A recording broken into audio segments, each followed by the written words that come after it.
I can do it all, I will never fall. It's the Renaissance, you know that I got the mother sauce, man. You know I'm the boss, I know what it costs. Have you ever lost? I'm so versatile, yeah, I'm a Renaissance, man. I can do it all, I will never fall. It's the Renaissance, you know that I got the mother sauce, man. You know I'm the boss, I know what it costs. Have you ever lost? I'm so versatile, yeah, I'm a Renaissance, man.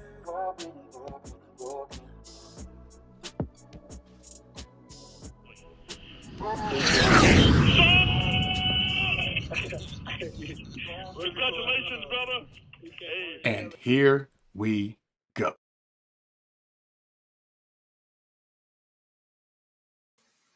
And how are y'all doing this fine evening? It's episode 4 of the Hangar Hangout. Tonight, we're going to have a special guest joining us at some point tonight. He's taking care of some things, but he's going to be here, the Buffalo Jet fan. And we're going to go ahead and talk, of course, our favorite topic, New York Jets football.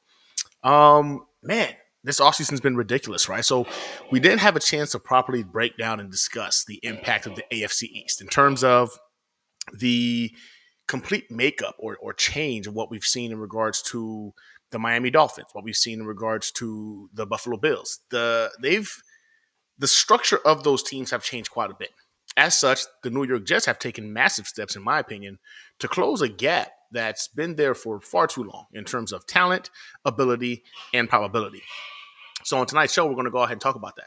We're going to talk about how the AFC East has changed dramatically in terms of the New York Jets closing the gap, man. Like it's been a long time. It's been a very long time for us to sit here and have a conversation about the New York Jets being considered one of the top teams in not just the AFC, but in the NFL.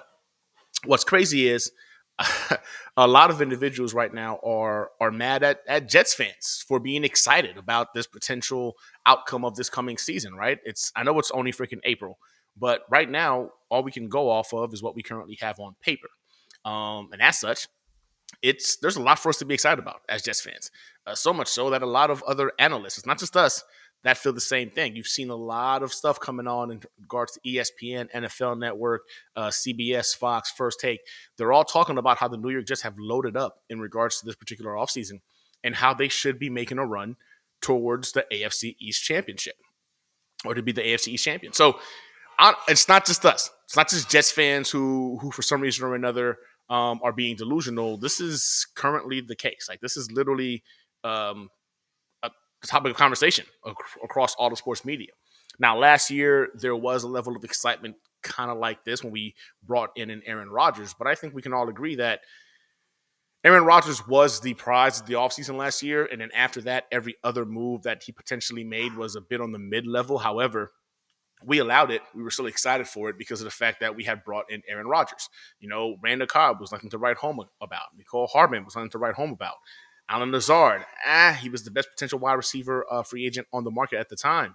So again, we accepted it, right? Knowing he could be a high-end wide receiver too. But ultimately, the moves the New York just have made this offseason, I think, by far, are better than the moves made last offseason. Now, granted, you cannot replace an Aaron Rodgers in any given offseason. That acquisition will probably go down as potentially one of the greatest ones we've accomplished, especially if we achieve the end game. But in terms of building this roster and adding to it, in essence, be creating a more well-rounded and talented roster, I don't think you could have done any better. So we're going to talk about it. So without further ado, I see my boys in the back right now. Can I get a thumbs up? Buffalo, you ready? My man. So the Buffalo Jet fan. Hey, what's up, brother? How you doing? This is so much better than StreamYard. RE Stream, bro. I've been trying to tell y'all. It's funny like because being in the future. you said this. Nick said the same thing, and I think Adam was asking questions about it too. Yeah, man. I love it. I used StreamYard before. I've used Ecamm, and then now I've jumped onto this, and I think it's made life significantly easier in regards to how I want to go ahead and keep this going. But yeah, if you're interested, bro, I'm telling you, it's probably worth even doing the free trial just to see. I know you've got your stuff all set up already, but the way you can go ahead and layer different studios for your shows, your breaking news, like random, like it's pretty nice. I have 4 different studio layouts already in here. It's preset. I go into the one I want to go to, man. It's It's a game changer, bro. So I'm glad. I appreciate you noticing that because I know how much you go on lives and whatnot. So that means a lot that you noticed that. Yeah, but dude, I'm like a caveman. I got like a 720p webcam on here, so It gets the job done. It gets the there you job go. done. Man, I appreciate your time, brother. Thanks for coming on the show tonight, Doug. Oh yeah, And been too long, man. yeah, listen. I think we've been talking about it in our group chat, right? In regards to the AFC East, how to just have improved. I know we've had a lot of draft content. We're not even going to talk about the draft tonight. Tonight, no draft. We're going as if the New York Jets right now offseason is done. There's no draft being discussed with the offseason moves that they've already made in terms of the Buffalo Bills, the Jets, the Patriots, and the Dolphins. Where those teams currently stack up. And in regards to, we're going to do a way too early prediction in regards to what we believe the records may be for our division. But yeah, man, let's get right to it. How do you feel about what the Jets have done this offseason? I think it's probably my favorite Joe Douglas free agency class so far. I would say I think being able to get 5 offensive line starters. Now, I'm not saying it's the 2009 offensive line, but being able to put out a viable offensive line, at least on paper, before the draft was something I did not think they were going to accomplish. We were doing all of our mock off seasons. We all plugged in, Mr. Number 10 overall pick as one of the starters. So that's awesome. I love the value of Simpson and Moses, even if they're just mid starters. Right. That's fine for 5-6 million. I like that they didn't do an egregious offensive line or wide receiver contract. They didn't do, Robert Hunt got 100 million. That was crazy to me. Calvin Ridley getting 23 million to be, although a really good wide receiver too, I still think a wide receiver too. So it's a bunch of 1-year band-aids that come with injury risk, but I would rather that than have one of these contracts. It's like an albatross, desperate Tremaine Johnson, like Alan Lazard, Laken Tomlinson, like, oh my God, when can we cut this guy kind of deal? Right. So I like what they've done. Now go ahead and, get whatever, some sort of weapon and offensive lineman, I think, with the first 2 picks. And I think we're good to go. I do think it is the best roster in the division. I don't even know how much of a hot take that is, especially because really New England and Miami should not be in the conversation after the offseason they had. And I know that you and I were both very high on the Miami Dolphins heading into last year. That's but facts. They got gutted, man. They lost their top 3. I mean, I don't want to start stepping over what questions you had next, but No, go ahead. But like, I think with the Dolphins, they don't have a pass rush and they don't have an offensive line right now. And they haven't beaten a good team in 2 years, and they can't play in the cold. Like, those are really, really difficult things to overcome to go ahead and win a division against the Jets and the Buffalo Bills. Yeah, and it's funny you brought the Dolphins, right? Because to me, I felt in terms of last year, they were very, very impressive. I think you and we spoke very, very highly about what their roster looked like. We had them as potentially being the individuals to finally supersede the Buffalo Bills in terms of the AFC East. I mean, they had it till they lost it on the back end of the season. And then going into this season, I'm with you, man.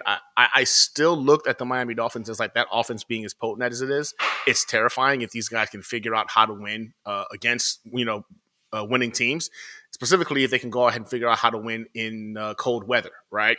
It's like Tua becomes a shell of himself, man, when it comes to the cold weather games. And unfortunately, it's the NFL. It's the NFL football. You're going to have to play cold weather games come November, December, January. So for me, I'm with you, man. I looked at what the New York Jets have accomplished, right, this offseason in regards to the acquisitions. Getting a guy like, I think, a Tyrod Taylor has been probably the most under-the-radar move when we were all sitting here last year frustrated and agitated that the Jets didn't have a competent backup QB in the building. And I honestly believe if we had a guy like a Tyrod Taylor stay healthy for us as the backup, you know what I'm saying, we're still making that push for a playoff appearance.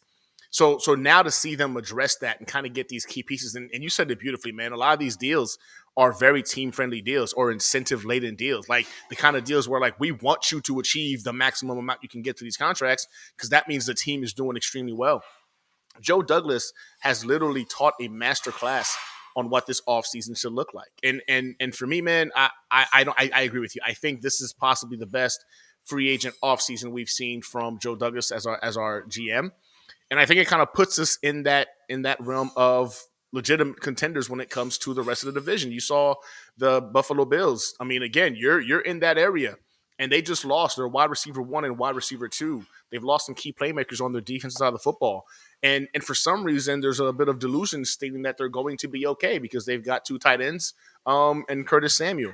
So you being in the area, what are you seeing amongst Buffalo fans, and how do you think the Buffalo Bills have kind of like, have they fallen off? Are they taking, is the window closed for them? Like, how do you feel about the Buffalo Bills roster? I I I think that last year, if Aaron Rodgers stayed healthy and our offensive line wasn't decimated, I think we could have narrowly pulled the division away from Buffalo, who, at one point I think were like 500, and then they rattled off some wins against like the beleaguered Jets and the Giants and all that. And I think that they were neck and neck heading into last year. Last year I gave them the nod slightly, but they've gotten objectively worse, and the Jets have gotten objectively better. I think that the Jets, they match up well against Josh Allen, and now you add a competent offense into the mix. I just don't see how Buffalo Bills fans can dismiss it. Like, unless you just want to say, okay, you're the Jets, so you don't even want to have a conversation. But to watch how the defense has played against Josh Allen the last 2 years, and understand that we've had no quarterback play in won 7 games, and now you lose your number 1 receiver, which is funny because now Stephon Diggs is a bum according to them, and like Khalil Shakir is better. Where the previous 4 years he was the best receiver in the NFL. Now it's no big deal. He's easily replaceable by like a 5th round, second year player. So yeah, I do think that the Stephon Diggs acquisition was enough for me to say, you know what, yeah, I and then once we got Hassan Reddick, like those 2 moves back to back, I'm like, yeah, I'm gonna pick the Jets to win the division. Yeah, I just feel like you just stated, right? There's a level of copism going on right now when it comes to Bills Mafia. I think it's 47% of their total offensive production stems from Gabe Davis and Stephon Diggs, and to lose that in one foul swoop in one offseason, and to just be like, it's gonna be all right, we'll be fine, we can go ahead and brush it off. To me, it's kind of mind-boggling. I don't understand how you can look at that and not realize potentially it's a problem. It's legitimately a problem. You're going into a year right now where, again, the window is closing. You're paying Josh Allen big money, so we only know it gets more complicated from here on out to go ahead and build or keep a Super Bowl contender around your quarterbacks, and you're taking steps backwards, and you're content. You're content. It's almost as if like they're okay with the regular season success, and just don't really care about what the playoffs or deep runs in the playoffs look like. So, for me, the Buffalo Bills have taken a drastic step backwards. How do you feel about the Patriots? I mean, they're not even worth discussing, really. I think they're not even part of the conversation. Yeah, they will be good enough. I actually think Jacoby Brissett is probably an upgrade over Mac Jones and who is it? Bailey Zapp. So there's that, but they probably have the least scary like skill position group offensively. Their left tackle 1 right now is Connor McDermott. We all remember him. So I don't know. They only got 1 draft pick. Yeah, man, I'm not worried about the Patriots. They'll pick off some wins against the dregs of the NFL because they'll still have a good defense. Although I will say with Belichick, I thought he was a very overrated coach. The second part of the dynasty, like the last 3 rings, I think were mostly Brady. I think Right. Belichick should have gotten a lot of credit for the early 2000 teams that were really built on those defenses. But I do think there will be a defensive drop off because he was still a very good like defensive coordinator up until his last season there. So I think the Patriots are. I mean, they're in the conversation to have the worst record in the NFL. I think you'd have to throw them in the ring. Yeah, no, 100%. I feel like, again, it's like you said, they're not really worth mentioning in terms of the fall off, right? I think they had their dynasty, they had their reign. It was a 18-year run. It's a wrap. It's over for them, and I'm glad for them to finally be in the cellar, trying to claw their way up. But I think when it comes to the whole conversation about Bill Belichick, man, I think I've gotten on point to believing now that it was a lot of Tom Brady, man. I think Tom Brady definitely operated that offense, kept them afloat. The defense did their part early on, like you stated. But seeing that Tom could walk away, win another Super Bowl, and then Bill just fall off of a cliff, to me, it makes me question the overall greatness of the great Bill Belichick. But nevertheless, he's gone now. One of his disciples has taken over. None of his disciples have done well outside of freaking the Tom Brady shelter or bubble. So I think the Patriots can easily be placed in that fourth ranked category. So if you had to grade Okay, so if you had to go ahead and rank, right, in terms of within the AFC East, how you see it playing out by season's end. No records yet. We're going to keep the records thing to the end of this the podcast. But what would you say you look at the AFC East and where they would if ranks out come the end of the season? I right now I would say the Jets first. I think the Jets and the Bills will be within a game of each other at the top, and it'll come down to the head-to-heads there. I think they'll both be towards 10 or 11 wins. And then I think Miami is a third, but probably a couple games behind, a decent drop off there. Again, I just think that they don't have a pass rusher on offensive line right now. And that secondary, Howard's gone and Ramsey's older. Their linebackers are gone. So, and then the Patriots a couple behind them. So I think that would probably be go Jets, Bills, Dolphins, Pats. And for what it's worth, last year I predicted the Bills to be first with the Jets and Dolphins kind of tied for second and the Patriots to be in last. So I don't think it would have been far off from that if Rodgers played. Had Rodgers stayed healthy. Yeah. Yeah, it's crazy, man. I know that when you look at it, you got to go off of the best quarterbacks, right? The best quarterback in our division. And I think, it's blasphemous for me to apparently say this, but for the time being, it's Josh Allen. I think Josh Allen offers, right, a collection of, he's not only he's younger, he's mobile. You've seen him do some incredible things with his arm over the last several years. I know there's question marks now on whether or not Stephon Diggs had a lot to do with that. Is he going to take a drop off without having Stephon Diggs in his corner to bail him out, et cetera, et cetera? Now, you see Josh Allen's statistics before Stephon Diggs and then, of course, after Stephon Diggs, a massive increase in productivity and efficiency. Do you think the loss of a Stephon Diggs is going to potentially put that question of Josh Allen being one of those top quarterbacks in the NFL like in jeopardy? No, I think they helped each other out. I mean, Josh Allen is, I think if you did a Madden style draft in the NFL and all the players were up for grabs without contracts or anything, with age being a factor and positional value being a factor, I think, Patrick Mahomes would be the first player taken and Josh Allen might be the second. That's just the reality of the situation. Now he has to have some sort of receivers. If they're going to roll out Mac Hollins as their primary outside receiver, then yeah, I think there's going to be a significant drop off. But if they can go ahead and get one of these guys like Adonai Mitchell or trade up for Brian Thomas Jr., and that guy can come in as a rookie and get 800 yards, he's still going to, I think he had 16 rushing touchdowns last year, which is crazy. So no, Josh Allen is still going to be a top 5 quarterback in this league. You have to remember that Stephon Diggs was good in Minnesota, but he came to Buffalo and immediately became an all-pro. He never was an all-pro before. So I think that was a good example of them both elevating each other's game. But now, man, Josh Allen is still going to be a problem. He's just good for those dumbass turnovers. Yep. It seems to be when he plays us, especially, man, he can't help himself. Yeah, for us, I feel like the New York Jets have his number, right, in terms of the way we go ahead and pretty much play them. We match up very well against Josh Allen and their offense. Our defense smothers them, forces turnovers, bad decisions. I love it personally to watch him struggle every time he plays us. In fact, if you look at his stats all time against the Jets, it's terrible. Nothing to write home about. It's horrible. It's horrendous. If we had a decent quarterback, I think, we're closer to maybe a even split in terms of the win-losses. But unfortunately, when you don't have a decent quarterback, you get what you get. But you did something interesting I saw on Twitter the other day where you actually kind of outlined the position groups in the AFC. I thought it was freaking awesome. You don't have to go through the entire process again because obviously if y'all want to see it, jump on his Twitter account. He literally laid out the position groups. It was pretty in depth in terms of how he broke them down, and dare I say, even very, very fair. He was very logical in it. He wasn't a homer about it. So I really looked at that and I really, really liked it. Kind of give us a breakdown of why you chose specific position groups. Obviously, the wide receivers being the Miami Dolphins, quarterback you of course gave to the Bills. What brought you down to those decisions and how you were able to narrow it down? Yeah, well, I think the biggest advantage I think with number one, when you total up all the points of it, if you don't weight different positions differently, the Jets had the number one overall roster talent, which I would agree with.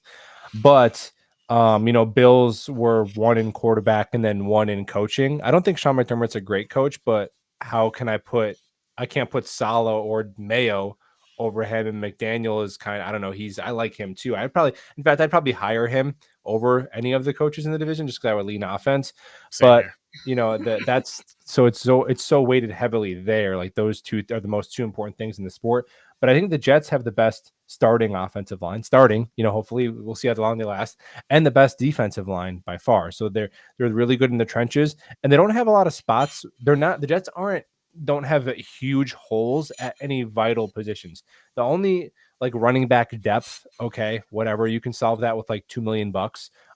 Safety, I think if they take a third round safety or spin around and add a veteran, not that big of a deal. Whereas the Bills right now, it's before the draft, so we'll see. The Bills right now don't roster a starting caliber outside receiver like at all. I know Curtis Samuel can play some outside, but the next guy up is who? Like Matt Collins. And then the Dolphins, their best edge presence right now with Phillips and Chubb coming off surgery is probably like the ghost of Shaq Barrett, who had like 3.5 sacks last year, who the Jets were trying to sign to be their edge number 4. So those are like glaring. And then the Patriots are starting a backup quarterback, a very good one, but like a backup to bridge level quarterback. So those are massive, massive holes. And the Jets don't really have any of those. Yeah, they have guys who, I guess, if they get injured, who are older, but I don't know. It's just, how many times can we keep saying if they stay healthy, as if injuries aren't a factor for any other team? Like it just gets beaten over the head so much. It's like, I get it. I mean, Tyron Smith, he did play. I think he was good for 12 games last year. I don't know. 13, I would sign 13 games 13. last year. I'll sign for that. I'll take that all day, 100%. man. Yeah, an interesting thing about Tyron Smith is I actually just discovered this last week. In fact, I'm not sure if it was one of us in our group chat that brought it up. Even though he's missed, significant amount of time since 2015 in the regular season, the man has never missed a playoff game. So he's always available in the postseason. So if you're telling me we get Tyron Smith for freaking 13, 12 games, right, and the New York Jets make the playoffs, and he's going to be available for us in the playoffs, I'll sign up for that all freaking day. That to me was an incredible stat line whenever I saw it.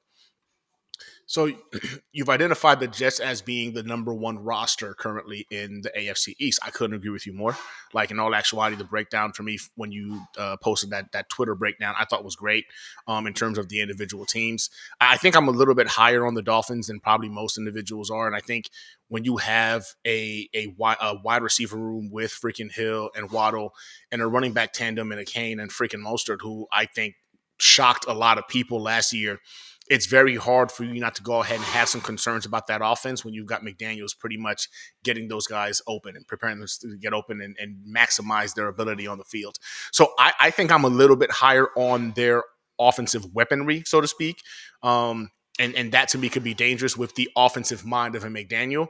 So I actually got the Bills third for me in terms of like where I'm looking at them now. And again, Josh Allen being Josh Allen, like you said, man, like if he doesn't have people to throw the ball to, it's going to be very difficult for him to go ahead and just rush all season to go ahead and keep them in games. So again, their defense taking a step backwards and their offense clearly taking a step backwards. You're not going to be able to replace 47% of your offensive production, in one offseason. I'm sorry. Right. There's just no way. Wide receiver 1 and 2 gone. That's what they took with them. So I think that dip back, that step backwards with the step forward the Jets are taking, I think is why I feel confident that we can go ahead and, again, health being even, right, take the AFC East. But I think in terms of the matchup of the Miami Dolphins, now, again, granted, they got to figure out how to go ahead and sustain that against better teams and when things get cold, right? That's the biggest question mark, is if they're able to go ahead and do it consistently and efficiently against better teams and in bad weather. We know in Miami they ball out. When they're at home and it's warm and it's toasty, they ball out. So I still look at their offensive weaponry, and that kind of concerns me, especially with Tua being one of the more accurate individuals to throw the ball to a specific spot. And they practice that repeatedly to where, like, he knows when pressure is coming, just get the ball to that spot, and there's going to be a chance that Hill or Waddle will be there to go ahead and make a play on it. So for me, I thought it was interesting that although Jets fans I think a lot of us feel that potentially we have the best roster in the AFC, AFC East. I've gone as far as to say that I think we're one of the top rosters in the AFC collectively. Now, when you get to the NFL, I kind of take a step back and I look at some teams. I think we fall out of that top 5. But you've got NFL Total Access literally having the New York Jets as the third best roster right now in the AFC.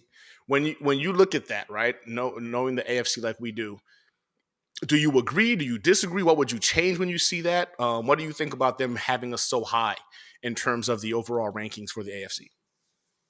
Yeah, I mean, I guess I would like to know anyone who disagrees with that if they have a reason just besides your quarterback is old.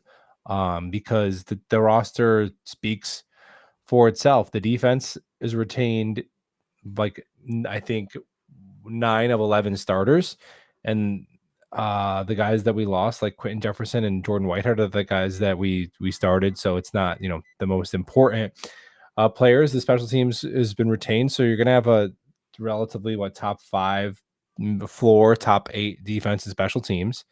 And now offensively, you have what I just saw some chart floating around that said the Jets, based on all these analytics, have like the 10th best starting offensive line. Call it average. Say the Jets have the 16th best offensive line in the NFL. I would take that when it's all said and done at the end of the day, including backups and the injuries and everything that goes down. If we could have a 16th best offensive line, okay. Brees Hall, 4th in scrimmage yards off of an ACL. Garrett Wilson, back-to-back 1,000-yard seasons. Tyler Conklin. Mike, where's the hole? I would put us up there with anyone. It's funny. I did a video today and I said I would put us up there with anyone but, not name the Chiefs. And the number one, where no one said I was being too much of a homer. People were mad that I said that the Chiefs were better. People were like, whoa, whoa, whoa. The Chiefs are not that good. And it's like, yeah, they are. I don't know what to tell you, man. Like, I don't know what to say to that. Honestly, even, as long as they have Patrick Mahomes and Andy Reid, yeah, you can't argue that. Yeah, when I looked at it, man, I thought to myself, wow, okay, top 5 is what I've been saying as well in terms of the overall talent on this roster.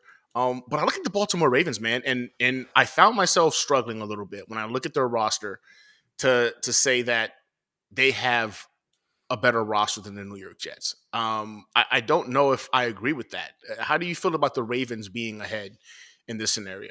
I would put the Ravens I would rank them in a power ranking as ahead of the Jets, just because you have the reigning MVP at quarterback, and then Harbaugh, who's going to be probably going to get Hall of Fame votes when it's all said and done. So to me, the certainty, and Lamar played all the games last year. He's still in his prime. So to me, and even when the Ravens, like, I swear, when you look at their depth chart, you're like, oh, this defensive talent isn't that good. This offensive line, and their defense and offensive line is always good. It always is good. So the Chiefs and the Ravens are 2 teams that I'm just giving the benefit of the doubt that I am going to slot them over the Jets for the coach and quarterback combination. I think is just too good. Whereas some other teams like the Bills, where we've seen how they match up, and I don't really believe in the Bills coaching staff as much. And then, but besides those 2 teams, I think you can make an argument for anyone else. I think you can make an argument that the Jets should be in there with Cincinnati because, Joe Burrow has had more season-ending injuries than Aaron Rodgers has in his career. That's facts. Yep. Right. I mean, that's so that's got to come into play. So I think you could argue they're 3rd. Now you could put them anywhere all the way up down to 7th. You could put the Texans, the Bengals, the Bills all ahead of the Jets, and I'm not going to freak out about it. But I think there's a tier of like Chiefs, and then all the other teams that are vying like for playoff spots. And I think the Jets are firmly in that tier behind the Chiefs. So is the Buffalo Bills or the Miami Dolphins in your top 10 in terms of teams in the AFC? Top 10? Yeah. I think the Bills, if a Buffalo Bills fan said, hey, no, we're the 2nd or 3rd best team in the AFC, they could make a case. I think the Bills have won the most games like the last 4 years of anybody in the NFL, not named the Chiefs. They've won the division, 4 straight years. So, and they still have the quarterback that got that done, and McDermott can coach up a defense. So there's a lot of different ways it could go. So I don't even care if someone says the Jets are the 6th, Jets are 7th, the Jets are worse than the Bills or even the Dolphins. Okay, we'll find out when the games are played. But the idea that somebody could look at this roster and just laugh it off, or just like, somebody, or just like clown a skeleton emoji like you see like on Twitter, and not even, it's like, dude, I mean, Come on, man. Look at the talent on the roster. It's loaded, man. It's loaded. So go through, like, you're telling me Hassan Reddick's a bum, Quinn Williams sucks, Sauce Gardner isn't good, Garrett Wilson, you don't want him on your team, Breece Hall, like, come on, man. Come on. What are we doing? I think it's so comical because everybody's under the impression that even when they talk about Aaron Rodgers, right? The belief is you're not getting MVP Aaron Rodgers. And if I'm being honest, I don't think I've seen any Jets fan or content creator talk about we're getting MVP or we need MVP Aaron Rodgers for this team to be viable. This is a New York Jets team that won 7 games last year in the AFC and lost 4 games by 1 possession with the worst offense in all of sports. And an offensive coordinator that didn't even realize he had a running back that can catch the ball until the end of the year. Like this is the kind of team that, because of pure talent alone, was able to muster 7 wins in the AFC, and lost 4 games by 1 possession. I mean, the Jets had more wins against playoff contending teams than the Miami Dolphins did last year. So when people look at it and they have jokes about it, I don't understand the fight. And like you said, it's like, oh, he's old. Okay, cool. If Aaron Rodgers goes from being a top 2 or top 3 quarterback in the NFL to a top 10 quarterback to a top 15 quarterback in the NFL, the New York Jets are still winning by a large margin. I don't think it's even a concern for us. I think with a top 15 caliber Aaron Rodgers, the Jets are still in the conversation for going to the AFC Championship game, as long as everybody stays healthy. That's how good I believe this roster is. How good do you think he needs to be? So I guess, we did this discussion on one of my live streams, and I was trying to find a comparison of like what other quarterback like he could rank next to. And I think that if he's MVP, that's awesome. I'm not expecting MVP. I'm not expecting him to look like Drew Brees or Peyton Manning's last year, where he can barely throw the ball. But I think if he can kind of be where Matt Stafford was last year, where it's like the 7th, 8th best quarterback in the NFL, I would sign for that. No problem. I think that's where I'm looking. I think that if the Jets are going to be a Super Bowl contending team, I think that's the threshold of quarterback play that you got to hit.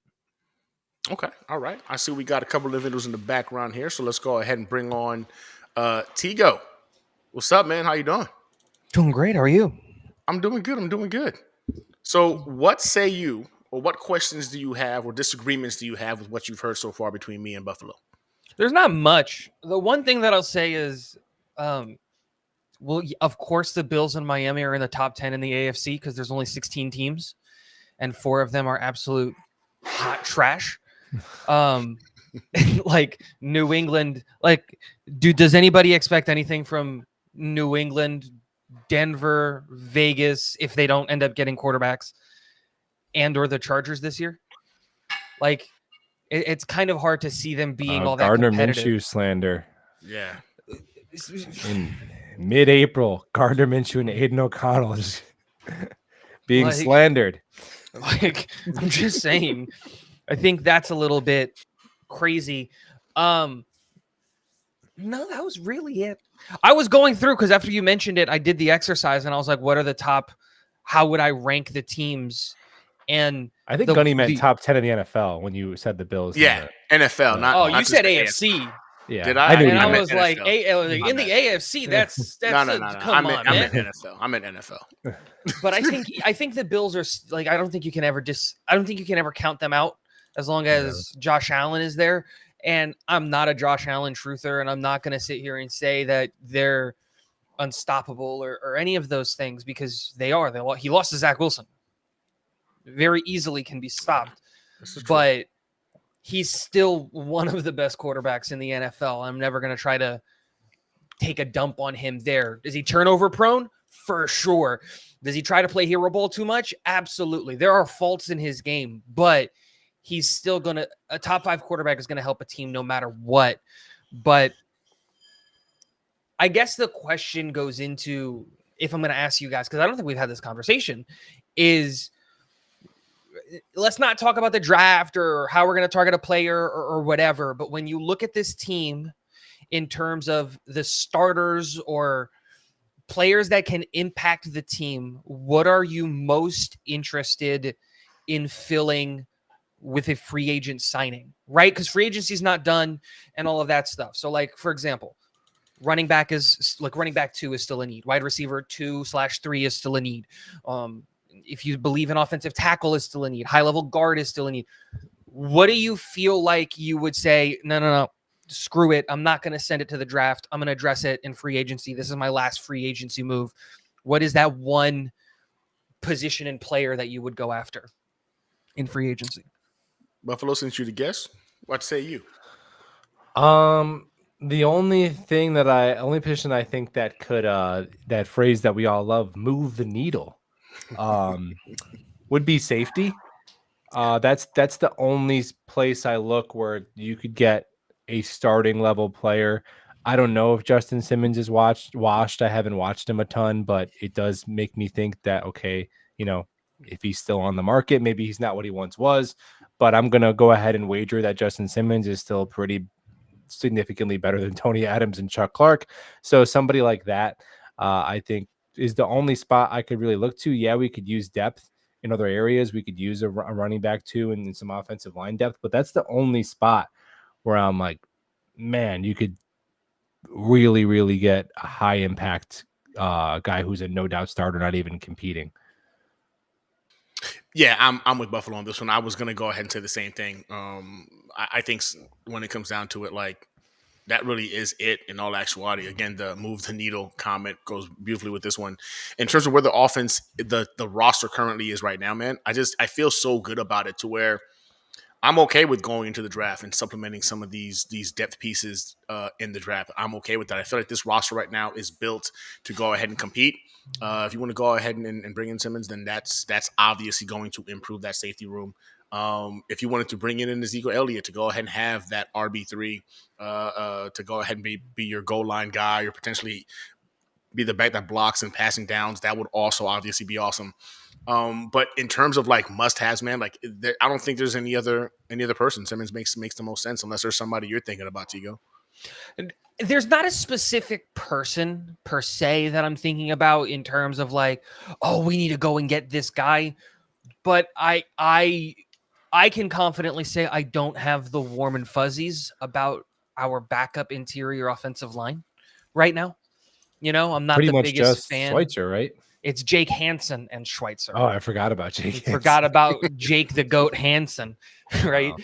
And I'm not like super 100% sold on that. So I'd love to go into the draft with either like a legitimate backup that like I can look at and I can be like, okay, cool. Like, this guy, if he has to come in, is not going to be the worst thing on the planet if he has to play. Like, I can feel comfortable putting him out there. Like, again, I don't know, like, Dalton Risner still looking for a starting job? Like, is that what he's trying to go for? You know what I mean? And I would have that conversation. I think Risner is criminally underrated and undervalued. So, like, for me, it's him. And then also, I haven't been able to get the idea of, dude, taking a league min deal and punting on J.K. Dobbins. Not as a, like, hey, that's the only move we're going to make at running back. If you feel like you got to draft a guy, if you feel like you got to sign somebody else.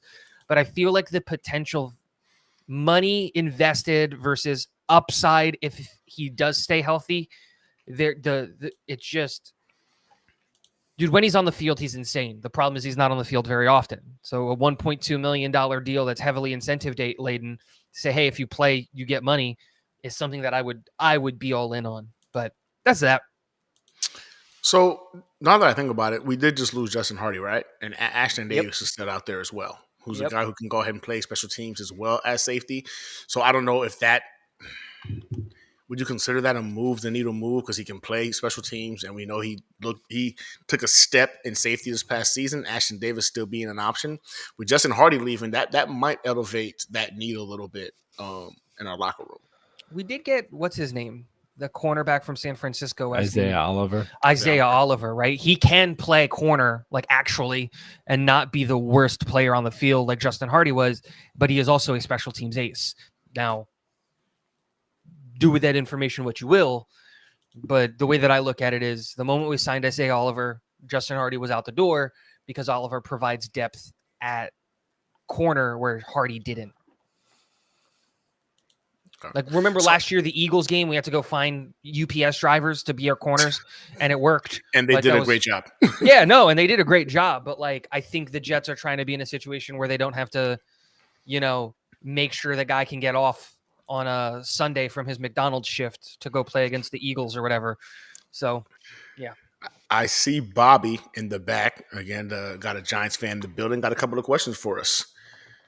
Hey, what's up, Bobby? Hey, how you doing? Well, I Pretty still good, man. cheer for you.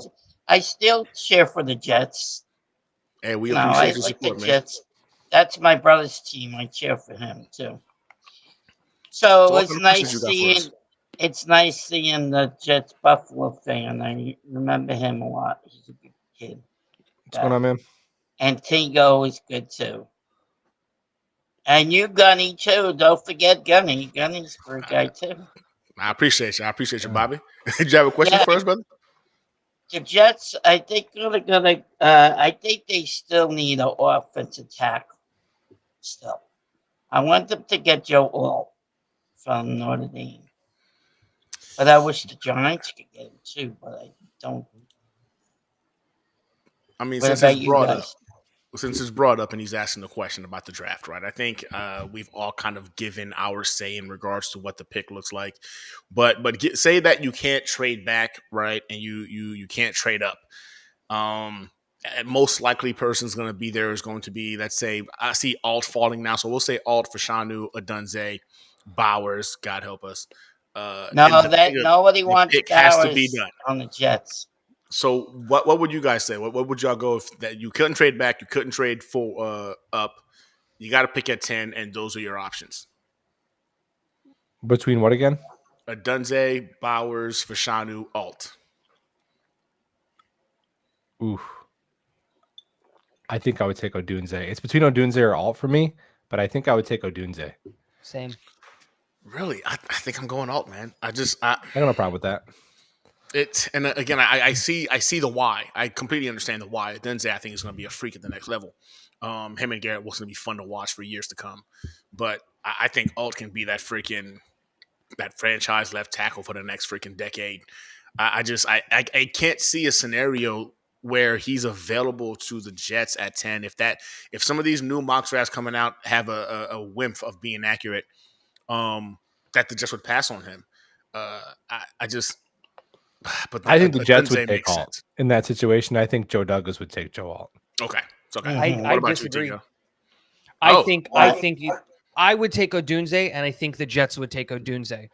I think Joe Douglas has done nothing but show us that, one, he believes in his draft picks. He's not going to give up on his draft picks, and he's not going to give up on a guy like Max Mitchell 2 years removed, and he's not going to give up on a guy like Carter Warren 1 year removed. We've seen him hold on to his draft picks for like way too long. That's whether we like it or not. And that's the history that he's shown. But to me, all of the moves have shown that Joe Douglas is all in and winning this year. F the future. Who cares about next year? I might not have a job next year. Alt is a pick that you make if you've got guaranteed your job is next year. You need to worry about left tackle for next year. He doesn't have that. He needs to win, and he needs to win now. And if that's the case, Odunze moves the needle, to use that phrase, way more than Alt does. And I love Alt, and he'd be a great pick. And I would immediately get over the fact that we didn't take Odunze before pick 11 gets announced. I'd be upset initially, and then I'd be like, well, he is freaking awesome. So that's fine.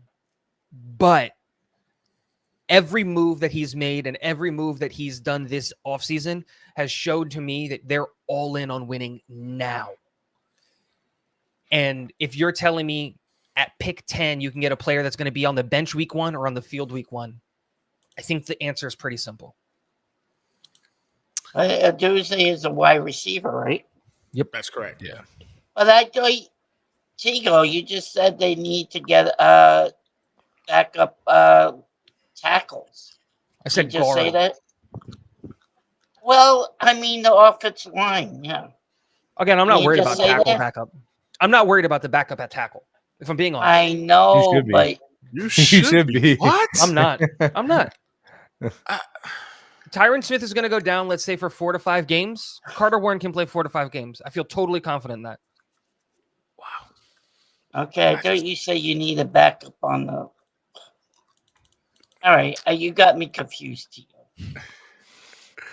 We appreciate you, Bobby. Thanks for stopping by, brother. Bye, guys. Have a good night. Take care, Bobby. So Look, I got if we're picking between Odunze and all, we already won. I mean, 100%. For sure. Like, Yeah, any, 100%. any crazy I'm with scenario you. where that happens, Yeah, man, we already won.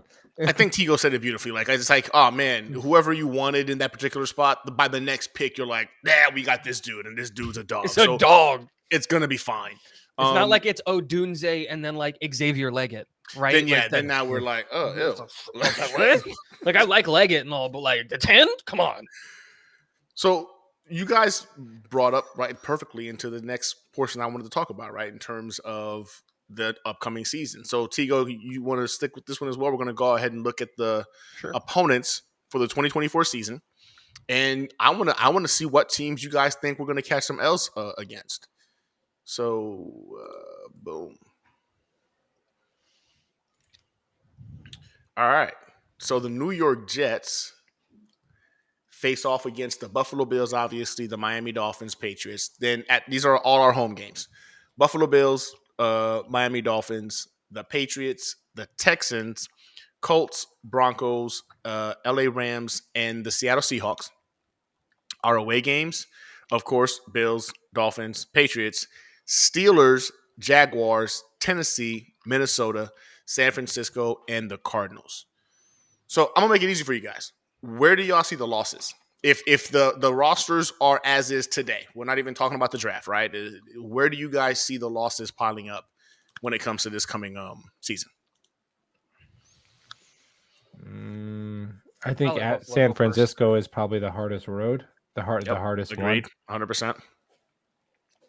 And then everything else, who knows who's hot, who's healthy. But at San Fran is the only one where it's like, especially how Rodgers has always crapped the bed against that team. They seem to just have his number. Obviously, we'd be out coached. Other than that, I'm not really worried about too much else. Tigo? I have 5 that I say are. I'm not going to say are losses, but are reasonable expectation to have to be a loss. Who are those 5? Reasonable expectations. I think that it is at least reasonable to say that you split the Bills and the Fins. They are not the same teams that they were last year, and we are not the same team that we were last year. But I am not so self-obsessed with the Jets to say that we're going to sweep the division. You know, I don't think that's true. I think it is fair to say we split the Bills, we split the Dolphins, we sweep the Patriots. I think that's fair. Agreed. And then the other 2 or 3-ish losses that I have is San Francisco traveling across the country sucks. Arizona feels like a trap game. Arizona feels like, just because it's a cross-country travel with time zones and all of that stuff. So Arizona feels like a trap game. And then the only other one is like Denver.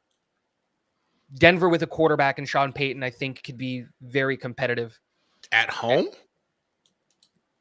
I said what I said. I'm not saying that they're losses. The only things that I say will 100% I think be losses. I think we split the Bills, we split the Fins, and I don't know if we beat the San Francisco 49ers. So I'll say that the season is 14-3. But I am looking at that Cardinals game as a trap game, as in like, dude, if you're traveling across country, if it's a short week, if it's a weird situation kind of a thing, there's a lot of, that's a sneaky game to watch out for, because the Cardinals, people aren't really understanding this. The Cardinals have 7 top 104 picks. 7. And if they trade out of 4, that number can go up to 9 top 100 picks. That is a lot of impact players. And Kyler Murray has become the most underrated quarterback in the NFL. Kyler Yeah. can play. He can play. Yeah. And like so again, if you're talking about an Arizona that now has Brian Thomas Jr., Liatu Latu, That's good. Jerjon Newton, like There you go. Cooper Beebe, like you add all of these guys to that team, and they're hungry, and people are sleeping on them, and you've got to travel across the country. I'm not saying we're going to lose that game because they're better. I'm saying that seems like every team loses to a team that they shouldn't lose to, right? Always happens. And they beat a team they shouldn't, right? Exactly. The Jets shouldn't have beat the Philadelphia Eagles last year with Zach Wilson under center, and we did. But we did. Right? And the Chiefs had no business beating us, but they did, right? Because they just weren't playing better than us. But that's besides the point. I look at that Cardinals, that's a trap game. That has trap game written all over it, if I've ever seen one. So you think we're going 14-3, Tigo? I'm saying I can see a world in which we're 14-3. If you tell me that we lost to the Rams, I could see that happening. But I think that game, like if you say we lost to the Rams and the Seahawks, I'll be like, okay, why? Like what happened? I'm gonna have some questions because I think we're a better roster. But I'm not going to say that we're going to win 14 games. I think where we are is about 11 games, and I'm just trying to pick out what the trap games are. And the two trap games for me that I see as teams we should beat, but will be really, really tough outs is Denver and Arizona.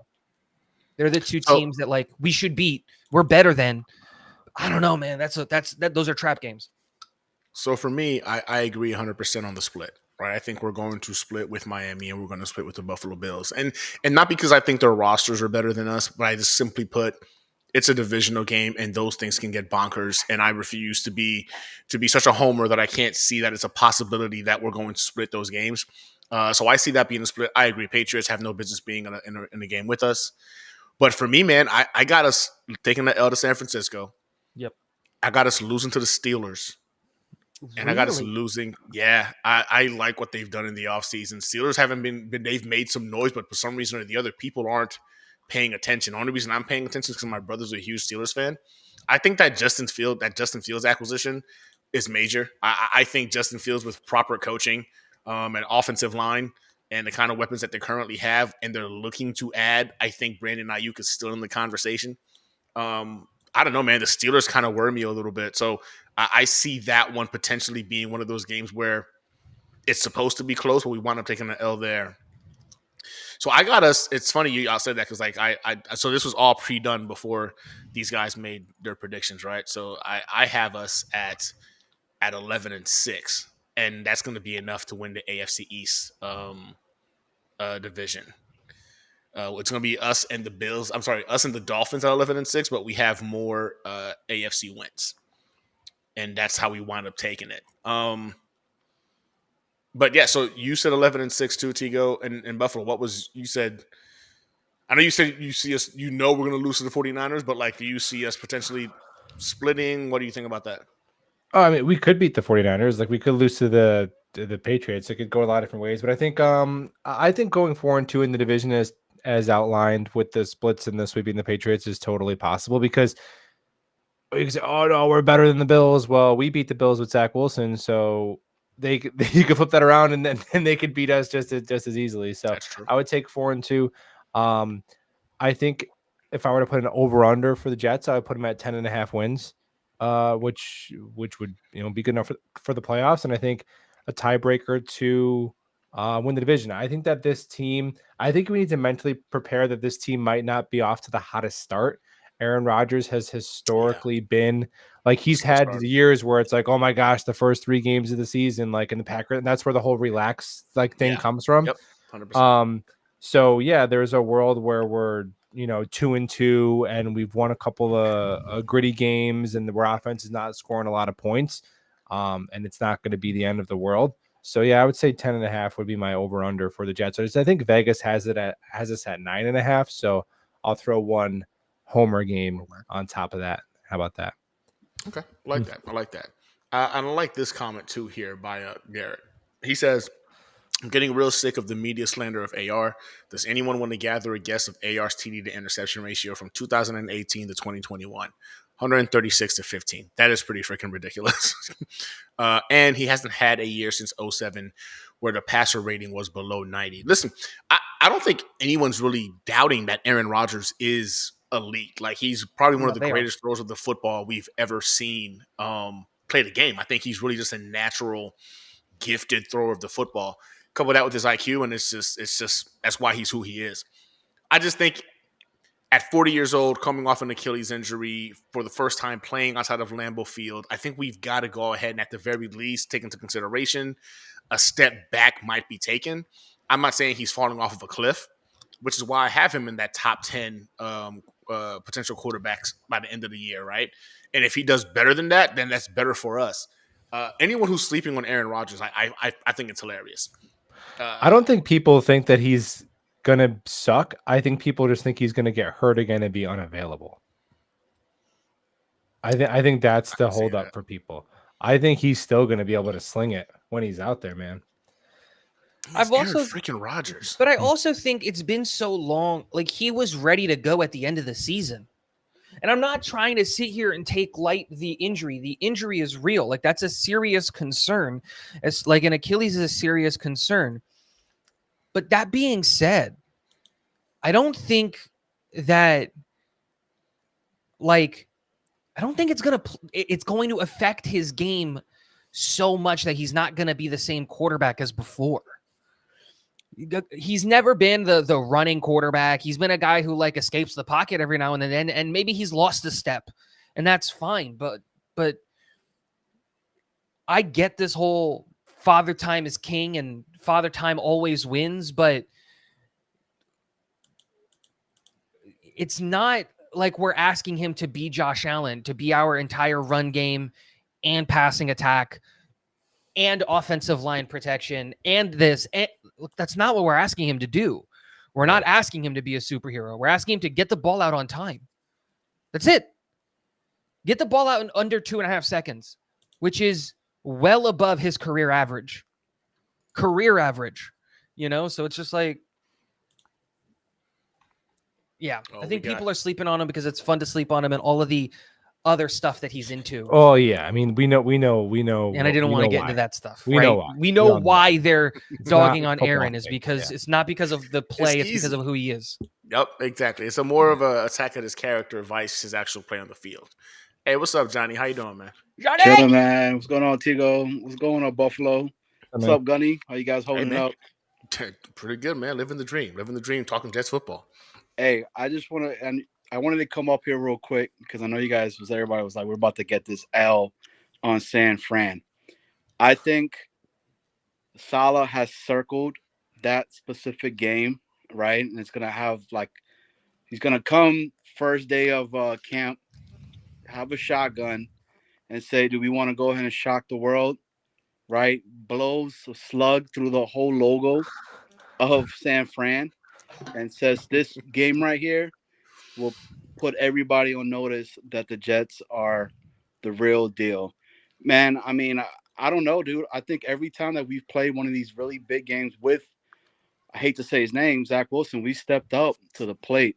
I think it would be those games I think it was Teagle that was saying it, that was talking about or I think it was you, Gunning, the trap games, in Arizona, like the Titans, even maybe the Patriots, even though we know that they suck, but I think we'll go into it being so hyped up. Possible. I'm not going to say that. I don't believe that's possible. We cannot lose to the Patriots again. God help us. I agree, man. If it's the inner Jet in me is saying that we lose no games, we go completely undefeated all the way and ride into the Super Bowl and win the whole thing, right? That's my take on that. But I just wanted to put something out there for you guys real quick because I've been talking in regards of this, right? Everybody's been saying, first and foremost, Gunny, I'm all about the line, right? Yep. So line, look, like from round 1 all the way to 7, right? Even until next year's draft, right? But let's just say that the Jets don't have that and we go trade back scenario where maybe in the 20-ish, right? And pick up an early second at that point, right? And we go weapon. Lab McConkey is there. We get Lab McConkey. get him with A-Rod, right? And then we get. I'm high on Xavier Leggett, right? I think he's a beast. He's gonna be a beast. But what is your guys' take on that if we were to go that route? So who do you draft with that first pick? Who were you saying? Lab McConkey, because he's projected maybe in those late 20-ish, 30-ish, right? I'm just saying that we go back in those picks, like in the 20 to 30 picks, right? Because dude, if he goes to the Chiefs, which I think if he's there, they're gonna pick this dude up. I'm high on Lyle McConkey. I think that kid's a monster, and his route running is just so good, and his yak is incredible, right? And then so we get him, and then second round we get an Xavier Leggett, or if I don't know, one of these other bigger wide receivers fall because the wide receiving draft is so big. Just wanted to get your guys' take on that. Like, is that crazy take of me to be thinking that? Lad that high, I think so. Yeah, I think that's too high for. I love Lad. Lad's a second round wide receiver. Yeah, I would take Lad there. I don't know if you're going to have a trade partner that wants to come up from like the late 20s to 10. But dude, I would take Lad McConkey in the late first round all day. I think he's like my fourth or fifth favorite receiver in the class. The dude is going to be he's going to go to a good team like Cincinnati or Kansas City and just be a fucking annoying as hell. Like just that 3rd and 5, just automatic first downs all day. So yeah, I would do that all day, man. I don't know, because who are you got to figure the Chiefs. If the Chiefs are coming up to like 10, I mean, I don't know. You're probably asking for next year's first, and if I'm the Jets, I don't even know if I want to do that because their next year's first is going to be like the 32nd overall pick too. You know, yeah. So, I don't know if we'd have a trade it'll partner, be 29. man, it'll be 29 because they'll lose to us in a chip game. AFC Championship game. Yep. My bad. I apologize. But Lad's good, man. I like that player. I like Lad a lot, but it's just Lad fits a profile, an athletic profile of the type of player that plays like Garrett does. He's not as good as Garrett, but I mean like in utilization. And if you draft a guy like Lad, you're going to play him a lot in the slot. And that's where I want Garrett to be. I would love this world in which you go out and you get an X receiver. So like if we did that world and like what you do, I would prefer a guy like A.D. Mitchell out of Texas, 6'4", 200 pounds, speed and all of those things, because now you can go Mitchell on one side, Williams on the other side when he's healthy, and then Garrett in the slot. So Garrett gets an absolute free release. Wait, where's Bowers fit into that offense, Tigo? Yeah. Where's Bowers and J.C. Latham? J.C. Latham is at right guard because Simpson is on the bench because AVT is at left guard. Joe Bowers Tippmann is learning at Chinese. center. Bowers is actually the new offensive coordinator. Yeah.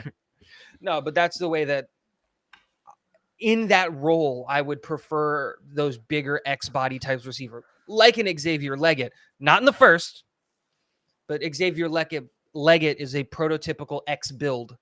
Lots of questions in his game. 1-year wonder out of South Carolina. Why did it take so long for him to finally bust onto the scene? Very limited route tree, strong as an ox, fast as all hell, but you have those question marks there. So I'd be more interested in guys like A.D. Mitchell, Brian Thomas, Troy Franklin, those types of guys in that late first.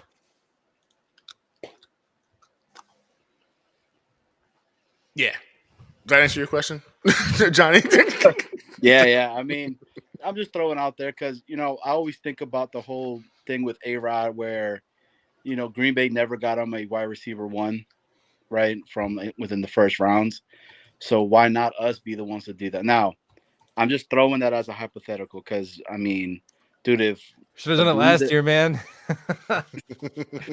True that. You're right. I mean, I was all about wanting to get JSN at that part right there. So, but it is what it is, man. I mean, I hope we go line.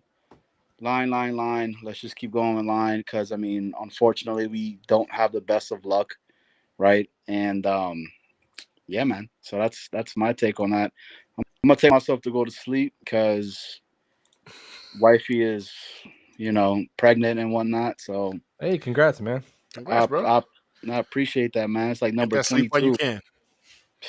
Bro, mean, my son right now is in that waking up at like 3-4 o'clock in the morning, Oh, that's the 2:30 best. right now, Same. right? And he learned how to say poop. So, dude, it's like 3 o'clock in the morning, and all I'm hearing is poop, poop, poop. Right? So yeah, so exactly, man. But hey, man. But hey, Pittsburgh is the game, man, to go to. I know Dano's been saying it on here, man. But Yeah, I think I'm that's working going to be on the that. game that I want to try to. I've I never think been to I've that never been to field, you Heinz know. Field, and it's on my So, bucket list. So but I appreciate you guys, man. You guys are the truth, right? Let's JETS. Jets, Oh, Jets, there. Jets. Look at that. Look at that guy, John. He knows what he's talking about right there. There's only one game, but if we lose every preseason game, bam, Super Bowl. Okay, all right. Hot take. Appreciate you guys, man. Have a Have a good good night. night, Johnny. Take Peace. care. So coming down to the wire here, man. Like, so any last thoughts on what you guys think about what the Jets have done in the AFC East and where they're going in the AFC? Tigo, go ahead. Not Buffalo really, man. It's process. no, everything's been said. I think every team in the AFC minus the Jets has taken a step back. Every team. And our team has gotten better. Period. Just by the pure basis of Aaron Rodgers coming back. You know what I mean? A lot of these people have all of these question marks, have all of this whatever about the coaching staff and all of that stuff. But in the end, how many times did we see Aaron Rodgers on the sideline shaking his head like, man, this play call is absolute dog water? He's not going to let that fly. He knows the game that he wants. He knows what he's going to do. And he's going to know how to utilize the weapons to the best of their ability. Whatever the Jets do, in my opinion, the AFC East is theirs to lose. It's theirs to lose. On paper, right now, the New York Jets are the best team in the AFC East. But that doesn't mean jack diddly squat. Doesn't mean shit. Doesn't mean until shit game day. Game days. And so if this team can go out there and prove it on game day, dude, 17-0, straight to the Super Bowl, we walk in. But we all know it's not as easy as that. Everyone's got a plan until the first bullet's fired, right? That's big facts. Big facts. Buffalo, what you thinking? I think that don't underestimate the impact that knowing that you have Aaron Rodgers, who maybe is not MVP, but in key moments and on any given Sunday can be, one of the baddest MFer on the field, right? Still has that in him. Don't underestimate that impact that will have on our defense, because we saw plenty of games where the defense comes out, they're like 3 and out, Quincy's fired up, and then Tim Boyle goes out there and defecates right onto the field, and then the defense is running back out, and it's they're professionals, they're doing the best they can, but you cannot. There's a psychological component to the game, and you saw there was this image that really summed up last year. It was the Falcons game where my gosh, the Desmond Ritter is out there going. It's just the teams are trading 3 and outs, and they zoom in. I think it was Jordan Whitehead, and he's got his hands on his hips, and he just goes, like, you got to be freaking kidding me, man. Like, how are we losing this game right now? Yeah. And those moments won't be really happening because Jordan Whitehead or whoever, new safety Chuck Clark, will be like, man, if we get this ball back, like, Aaron Rodgers is going to get the ball. We're going to win the game. And I think that cannot be left out when you talk about this team. That's a great point. That's a very good point. I mean, it's kind of hard to follow that, Buffalo. Appreciate you. But I think in all actuality, what it boils down to is, like, last year we got robbed. I think Jets fans can honestly sit here and feel like they were robbed of an opportunity to see what having an elite quarterback behind center could do for our roster.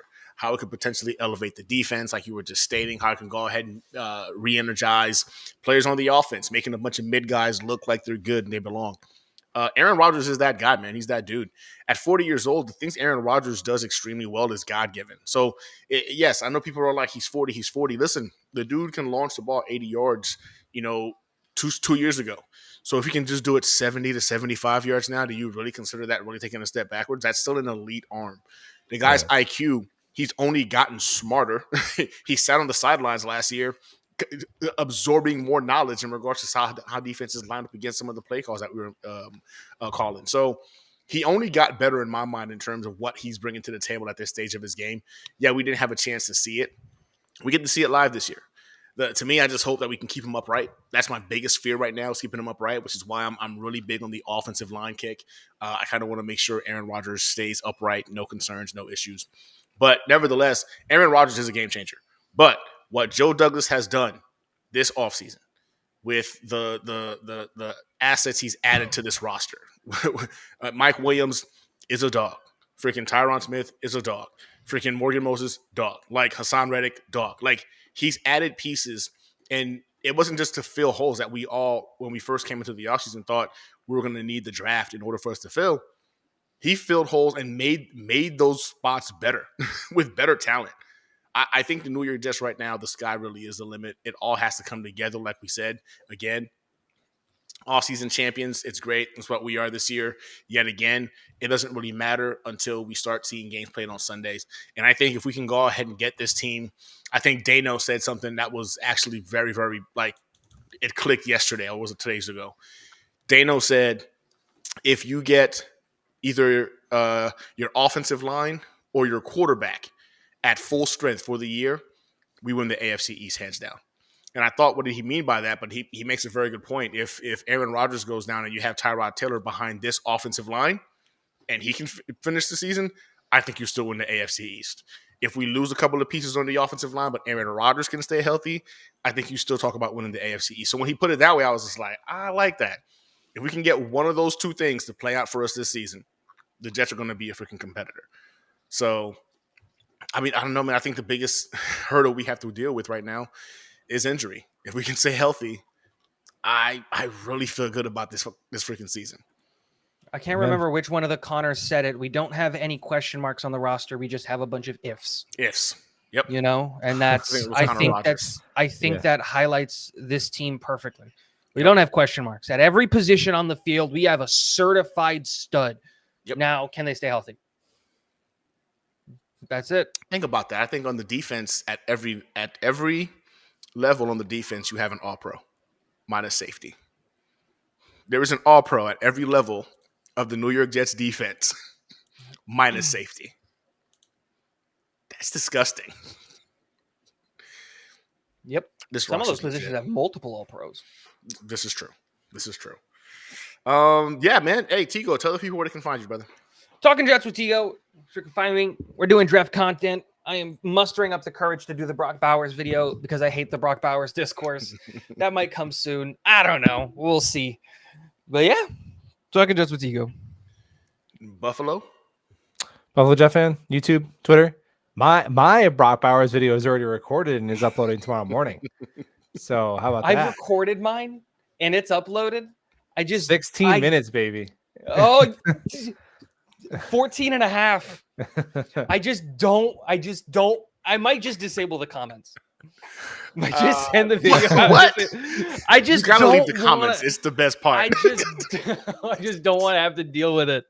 No one's changing their mind.